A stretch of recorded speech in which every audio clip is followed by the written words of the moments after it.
Morning বন্ধুরা, আজকে আবার একটা নতুন ব্লগ নিয়ে চলে এসেছি। দেখো, তো আজকে সকাল 6:30টায় মোটামুটি আমি উঠে পড়েছিলাম। আর উঠে পড়ার পরে দেখো, বিছানাটা আগে গুছিয়ে নিয়েছিলাম, যেটা আমার ফার্স্ট কাজ।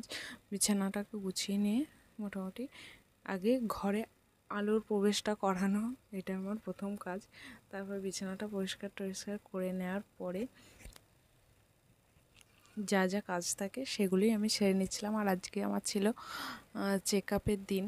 মোটামুটি 1 মাস অন্তর অন্তর আমাকে চেক আপ করাতে যেতে হয়, তো সেই জন্যই 1 মাস প্রায় হয়ে গেছে। আর ভিডিওগুলো আশা করছি তোমাদের ভালো লাগবে। আমার ভিডিওগুলো শেয়ার করতে একটু দেরি হলেও কিন্তু ভিডিওগুলো আমি শেয়ার করব তোমাদের সাথে। তো এডিট করতে দেরি হচ্ছে, তার জন্যই শেয়ার করতেও দেরি হচ্ছে, কিছু মনে করো না। হ্যাঁ, ভিডিওগুলো দেখতে থাকবে, পাশে থাকবে, সাথে থাকবে। আর এই সময়টা একটু মানে মানে ইচ্ছা অনিচ্ছার এরকম একটা ব্যাপার থাকে। সব সময় তো কাজে কাজে মানে এডিট করে ওঠাও হয় না আর কি, সেই জন্যই। আর দেখো, সকাল সকাল আমার ছোট ছোট বাচ্চাগুলো তো তাদেরকে আমাকে আগে খেতে দিতে হবে, না হলে কীরকম লাফাচ্ছে আশা করি বুঝতে পারছো।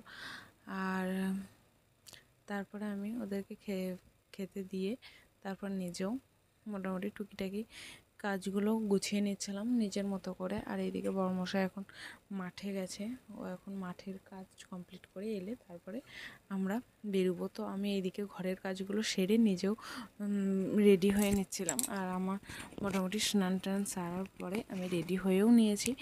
আর দেখো, আর প্রত্যেক দিনে আমাকে এত সকাল সকাল উঠতে হয় না। যেদিন আমার আর ধরো ডক্টর চেক আপ থাকে, সেদিনে আমাকে একটু সকাল সকাল উঠতে হয়, যেহেতু যে কাজগুলো টুকিটাকি আমি করি সেগুলো আমি করে দেওয়ার চেষ্টা করি। তো টুকিটাকি ঘরের কাজগুলো করলেও মনটাও ভালো থাকে আর নিজের শরীরটাও একটু ঠিক থাকবে, তার জন্যই আরও নিজে থেকে এই কাজগুলো করি, টুকিটাকি কাজ। আর তারপরে নিজে রেডি হয়ে নিচ্ছি, কেন কি এখনও বরমশাই আসেনি। আমি আপনার নিজে রেডি হয়ে থাকবো, কেন কি ছেলেদের জানো তো এলেই বলবে 1 ঘন্টা ধরে তোমাদের সাজতেই লাগে। কী যে সাজিয়ে আমরা বুঝতে পারি না, আমি তো এখনও বুঝতে পারি না কী সাজিয়ে। একটু ক্রিম মাখলে আর চুলটা একটু ভালো করে বাঁধলেই হলো গিয়ে সাজা হয়ে যায়। আর এইদিকে খাওয়া দাওয়া করে বসেছিলাম, আর এইদিকে দেখো একটা শালুক ফুল তুলে নিয়ে চলে এসেছিলো আমার বড়মশাই। যাই হোক, তারপরে আমরা বেরিয়ে পড়েছিলাম।